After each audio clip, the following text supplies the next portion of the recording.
there's a lot more to surfing than just winning.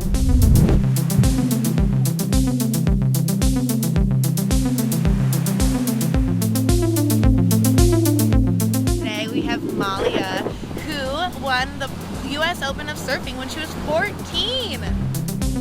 I feel like the ocean really allows me to be in the moment. Can you tell me a little bit about the first time you kind of were exposed to surfing? Well, both my parents met surfing. They'd bribe me with sugar to get up at 4 in the morning and paddling out with my dad, and he would pick me up and put me on his shoulders and ride waves, and we tandem surf, and those were my first waves caught. I think for me, surfing and being in the ocean, every day is different and every wave is different, and so you kind of have to adapt to your surroundings, and I think that's the funnest challenge, like being able to let go of your ego and like know that there's so much to learn and so much going on that you can't be stubborn. What's your pre-game ritual? Tuning out everything like an hour before my heat to make sure that my mind is decluttered. Surfing's so mental because it's really silent around you in the ocean. When you're in the ocean, you need to have the best instincts because things can change in a second. So you're obviously here for the U.S. Open of Surfing.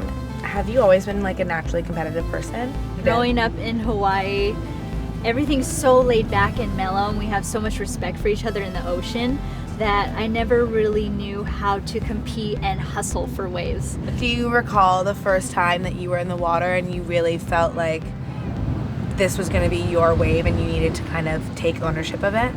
I do. I think there's many times where I felt like I've waited long enough, like this is my way, this is my turn, and I deserve it, and I feel like that's all part of instincts. The women's surfing is a lot more popular. Was that change, do you think, driven by more women coming into the sport? I think it took a woman to kickstart that.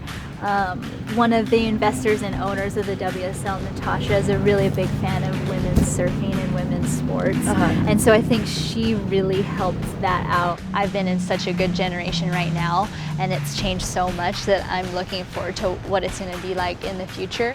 What is it like when these young girls come up to you? I never really thought of myself as that little girl, you know, running up to the pro surfers, but I was that girl.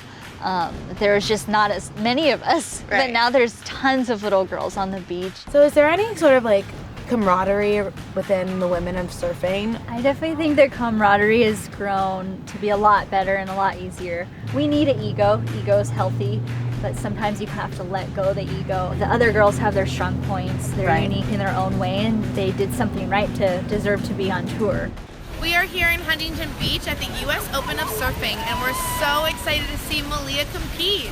In your heat, like you ended up competing against a girl who you travel with all the time, which must have been a little difficult. It's very difficult. The one thing that helped me out when I lost last week to her was that I have so much respect for her, and I really admire her style and her surfing technique and the way she reads waves. So I think that helps when you lose or win.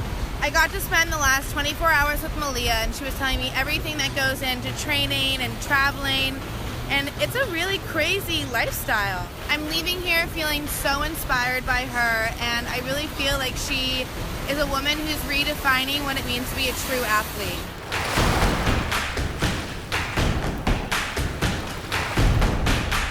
I feel like surfing is definitely one of those things where you're so in the moment, you know? That's kind of what I loved about boxing. You're just paying attention to what's like in front of you. Exactly. Like you have to be focused on exactly what's going on right then and there. Otherwise, A, you'll get hit in the face, or B, you'll fall off the board and get hit in the face by a wave, you know? Exactly. So